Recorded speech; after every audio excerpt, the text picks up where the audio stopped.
Welcome my mini blog. यो ठाउँ चाहिँ रुकुम पश्चिम सानेबेरी गाउँपालिका अन्तर्गत पर्ने हो। यो पहाडसम्म पनि यो गाउँपालिकामा पर्छ। पहाडका गाउँहरू एकदम यस्तै छ हजुर, जता हेऱ्यो पहाडै पहाड।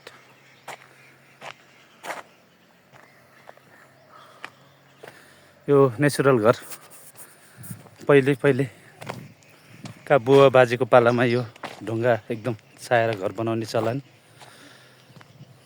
छ। अहिले पनि म्याक्सिमम धेरै घरहरू चाहिँ यो ढुङ्गा एकदम एकचोटि घर बनाइसकेपछि लामो समयसम्म टेक्ने र दिगो हुने।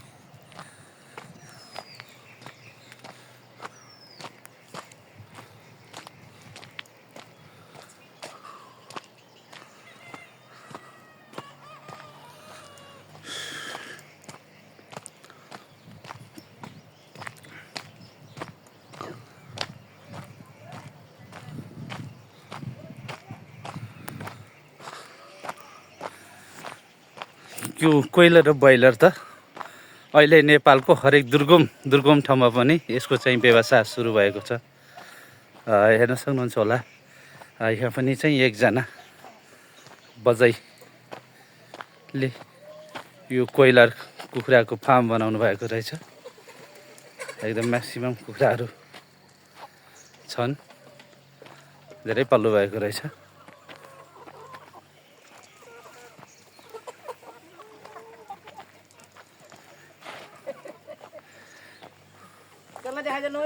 सल्लाह देखाएँ बजै, सल्लाह देखाएँ। तपाईँको व्यवसाय रहेछ होइन? मासिक कतिवटा कुखुरा पाल्नु भएको छ आमा? 136वटा। अनि यो कति दिनमा तयार हुन्छ नि यो कुखुराहरू? हजुर।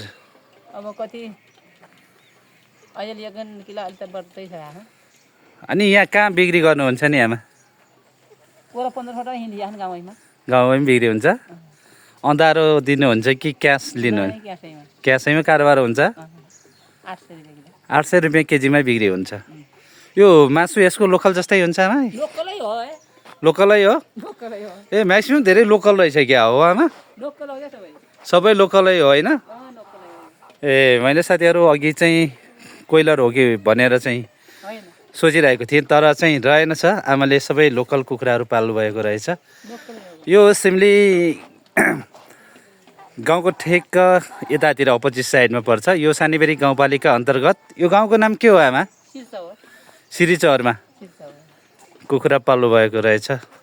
एकदम लोकल कुखुरा 800 केजी, प्रति 800 केजीमा चाहिँ उपलब्ध छ। साथीहरूले चाहियो भने हाम्रो आमाको फार्मबाट लोकल कुखुरा लिएर मासु खान सक्नुहुन्छ। एकदम अर्ग्यानिक होइन? अहिले नेपालमा धेरै यो कोइलर कुखुराहरूमा पनि केमिकलहरू युज गर्ने, जसले गर्दाखेरि स्वास्थ्यकोमा एकदम हार्मफुल भइरहेको छ। यो लोकल कुखुराहरूमा केमिकल युज हुँदैन र स्वास्थ्यको लागि पनि राम्रो छ। त्यसैले गर्दाखेरि यो स्वास्थ्यको हितको लागि पनि तपाईँहरूले चाहिँ यो बुझेर लोकल कुखुराको मासु प्रयोग गर्न सक्नुहुन्छ होइन आमा? ल कस्तो लागिरहेछ? Thank you so much. यो अर्ग्यानिक घर, यसलाई चाहिँ अर्ग्यानिक घर भन्छन्। यो ढुङ्गाले छाएको छ, स्वास्थ्यको लागि पनि धेरै राम्रो छ। योले घाम पानीबाट पनि सेभ गर्छ होइन आमा? तातो पनि हुन्छ होला हो? तातो पनि हुन्छ। तिनले त अनि घामबाट सल्के बोलेले हजुर, ठन्डीमा सल्कै खाल्ने, त्यो ठन्डीले खाल्ने। ठन्डीले खाइहाल्छ। ठन्डीले खाल्ने। यो ढुङ्गाले त चिसोभित्र पस्न दिँदैन? चिसो पनि हुन्न, तातो पनि हुन्न। तातो पनि हुन्छ। अहिले जेठो मासु पनि शीतल हुन्छ नि त। हजुर ढुङ्गाले गर्दा। हजुर। पुसमा आगो पनि तातै हुन्छ। तातै हुन्छ। तातै हुन्छ ढुङ्गाले छाएको। तिनले त अनि जेठो मासु खान्छ सर्लकै। ए लाई भित्र पस्न सकिन्न। यिनी सल्लाह पनि भित्र ख्याप्ख्याप पर्छन् गर्मीले होइन? दिउँसो त। Okay good. ए अब बिक्री गर्न त सुरु गरिसक्नु भयो? ए हजुरले आफै बिक्री गर्नुहुन्छ कि अरू कोही? ए छोराको व्यवसाय। यो विशेष कुखुरालाई रेखदेख गर्ने हजुरले गर्नुहुन्छ? उसैले गर्छ सबै। ए ओके, हेर्ने काम मात्रै गर्नुहुन्छ हजुरले। कति वर्ष पुग्नुभयो नि आमा? म 60 65 63 भएँ। ए 63। ओके गुड, ल थ्याङ्क यू, ल राम्रो। हुन्छ, चाहिएपछि कहिले भन्नु होला। हुन्छ, हामी चाहियो भने हजुरलाई चाहिँ यहाँ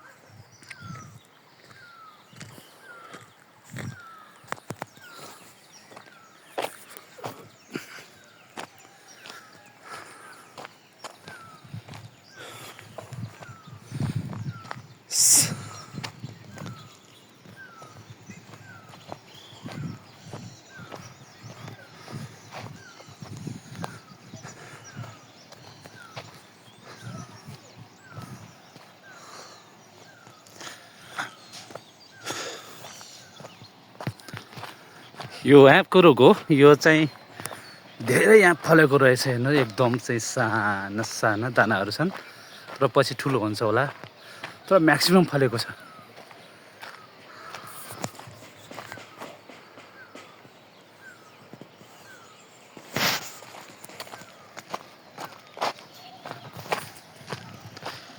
उतादेखि नै चाहिँ सानीभेरी गाउँपालिकाको कार्यालय हो।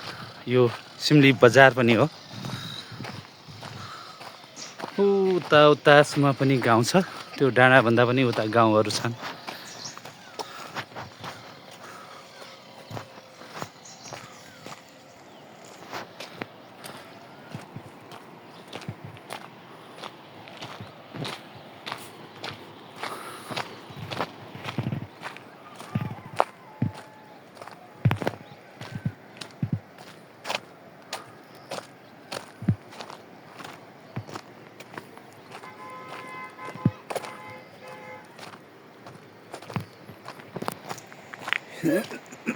नेपालमा सङ्घीयता आइसकेपछि यो 74 भन्दा पछि चाहिँ यो स्थानीय सरकार, स्थानीय तहबाट चाहिँ विकास, स्कुल लगभग चाहिँ यो रोडहरू बनाउने कुरामा त म्याक्सिमम् ठाउँमा चाहिँ यसको एक्सेस भएको छ, पहुँच छ।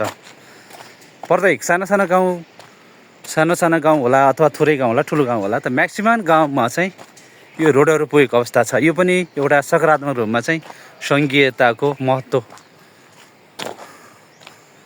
चाहिँ यो विकेन्द्रीकरण नीति स्थानीय सरकारको कारणले गर्दाखेरि चाहिँ यहाँ विकासहरू भएको छ। यसलाई हामीले सकारात्मक रूपमा लिनुपर्छ। यसको सबल पक्ष हो, सङ्घीयताको एउटा सबल पक्ष। यसलाई मजबुत बनाएर अगाडि बढ्नुपर्छ। अझ तपाईँहरू हेर्न सक्नुहुन्छ होला, प्रत्येक गाउँमा चाहिँ यो रोडहरू पुगेको छ, तर गुणस्तरीय नभएको होला, तर रोडको बाटोको चाहिँ एक्सेस म्याक्सिमम् ठाउँहरूमा पुगेको छ। यो सङ्घीयताले को कारणले नै यो विकास भएको हो। अझ यसलाई चाहिँ मजबुत बनाएर, यो स्थानीय तहलाई मजबुत बनाएर यो अगाडि बढाउनुपर्छ। स्थानीय सरकारलाई नै एकदम चाहिँ मजबुत र उत्तरदायित्व बनाउनुपर्छ। अझ यसलाई सशक्त रूपमा अगाडि बढाउनको लागि हरेक सङ्घीय र प्रदेश तहका सरकारले पनि चाहिँ स्थानीय सरकारलाई चाहिँ मजबुत बनाएर, एकदम चाहिँ स्ट्रङ बनाएर, चाहिँ नीतिगत रूपमा स्ट्रङ बनाएर अगाडि बढ्दाखेरि चाहिँ अझ विकासको कामहरू चाहिँ सकारात्मक तरिकाले अगाडि बढ्न सक्छन्। यो सङ्घीयता मोडल पनि हो। यो हेर्नुहोस्, एउटा पालिकामा 1500 भन्दाका हस्पिटलहरू म्याक्सिमम् बनेका छन् यो नेपालमा अहिले। तपाईँहरू हेर्न सक्नुहुन्छ होला, यो सानीभेरी गाउँपालिकाको चाहिँ 1500 को हस्पिटल हो, नगर हस्पिटल हो। हेर्नुहोस्, एकदम राम्रो भव्य भवन बनेको छ। यहाँबाट चाहिँ सेवाहरू, स्वास्थ्य सेवाहरू वितरण भइरहेका छन्।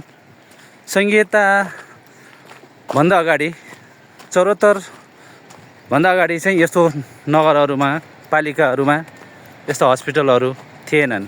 स्वास्थ्य चौकी र उपस्वास्थ्य चौकीहरू पहिलाका गाविसहरूमा चाहिँ थिए भने अहिले चाहिँ प्रत्येक नगरमा म्याक्सिमम् चाहिँ नगर हस्पिटलहरू बनेका छन् र गुणस्तरीय स्वास्थ्य सेवा प्रदान गर्नको लागि सरकारले यो नीति लिएको छ।